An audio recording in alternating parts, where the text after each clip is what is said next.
You've been a counselor here for how long now? This makes 15 years, I suppose, I was counselor here. Can you talk a little bit about the problems of education and around this area and kids going off to school and whether it's changed over the years or not?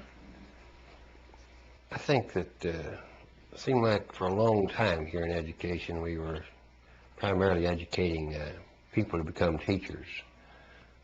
Most of the jobs that came out of this school, or people, if you graduated from high school, about the only job you could get connected with your education would be to take the teacher's exam and go into teaching.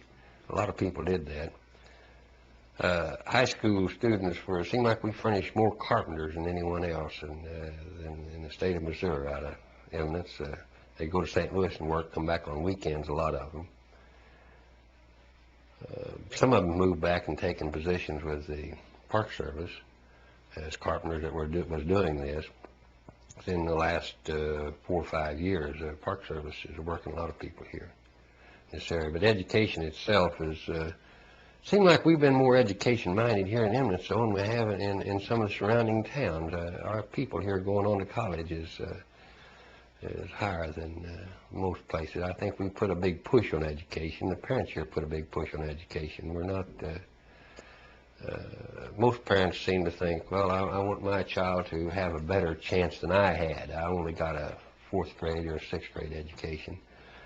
I'd say in the last 2 generations at least, the last generation is college-minded. Their parents are strong. And we'll have about 1/3 of our people on the average of graduating seniors will go on to college. Our dropout rate's real slow. We don't have it about a 3% dropout, 4%.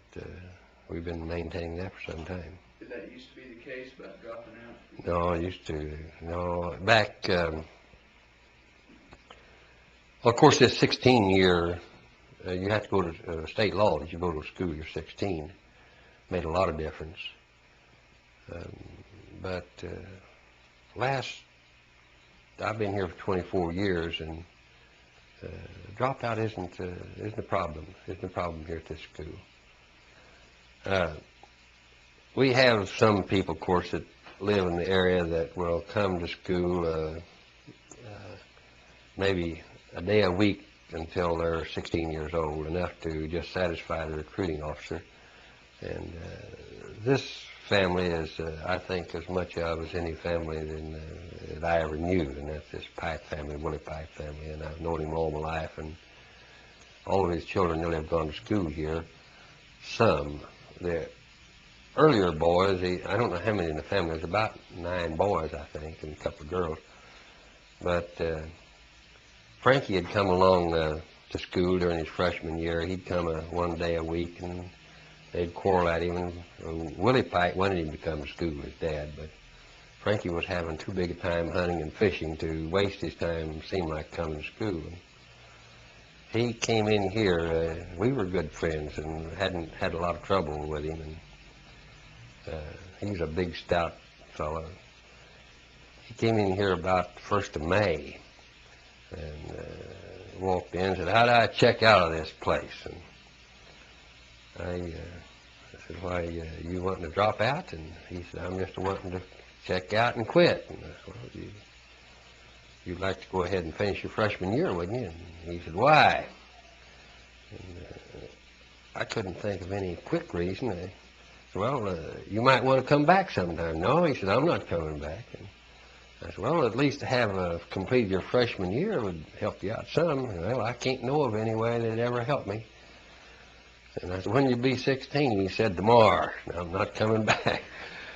So I said, well, what are you going to do? You might need more education than you have. No, he said, I'm going to hunt and I'm going to fish and I'm going to work enough that I can make $40 a day. This has been a few years ago. Cutting cordwood. If I'm not doing that, I can saw logs. And he said, that's what I intend to do. He said, I can hunt and fish when I get ready that way. And he said, you see any need of me coming back anymore? And no, I'd kind of like to join you. You got an extra cabin up there somewhere.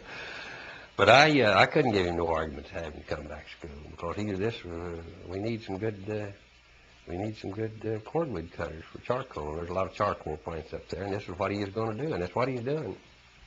And he's making more money than I am. So he dropped out with a clean slate. We didn't try to get him to stay.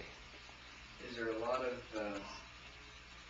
kids still working in the timber around here? This is what people aren't teaching school or working in county offices or storekeepers just do the services are working some way in the timber connected with it. We have the state conservation commission now that includes the state foresters here at Eminence, and several people working with the Park Service, but most of the people are working in the forest.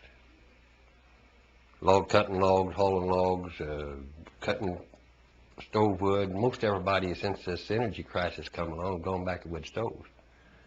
So there's a big need for wood cutters. You were talking. I asked you a while ago about one-room schoolhouses, and you said you taught for several years when you first started teaching one-room schoolhouses. I'd like you to comment again. As I said, we've had a lot of people talk about they thinking their education was a lot better than their kids or their grandkids are getting today. What do you think about that? Well, I know there's a lot of criticism on can Johnny read or Johnny can't read. Maybe the better students stayed in the rural schools. I started in 1935 teaching in one-room school, and seemed like the graduates that went on and finished the 8th grade, which I'd say half of them maybe did, and maybe it was the better half that came on through. But those people would have to pass a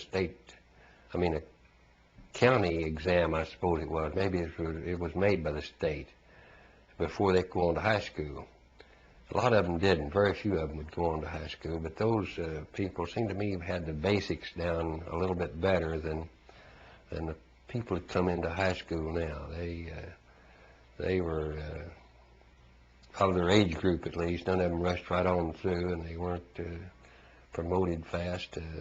Many of them weren't held back too much. Some of them may have been, but it seemed to me that they were better prepared to go into high school in the math and the English and the basic courses in the high school than the ones are right now. As far as being educated, I don't know, but they had a preview of the subject, and they had the subject, and then they had a review of it all the time, and then they did a lot of, and this, I know this one school that my first year of teaching, I had 13 beginners, and I think there was 9 8th grade students. I had one girl that was 21 years old, and one that was 18, and one 17, and I was 16. And if it hadn't been for this 21-year-old girl that was in the 8th grade that took these beginning students and taught them, and I had other cadet teachers right along that helped me out in this teaching, I never would have got through the year. So I think an 8th grade person that would take a 5th grade class would get some review of that course again. So I think the 8th graders were well prepared. That was about 40 years ago.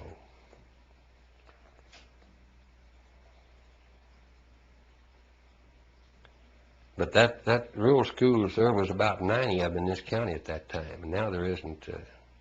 I don't know whether there really is any active or not. There's 1 or 2, I think, still in existence that are paying tuition for their students, 1 or 2 that would have been in school to go on to somewhere else, but there's no active rural schools. I got my first school. I don't know whether did I ever tell you how I got my first school? From a tie hacker? Now, wait just a second. All right. You got enough film for the story?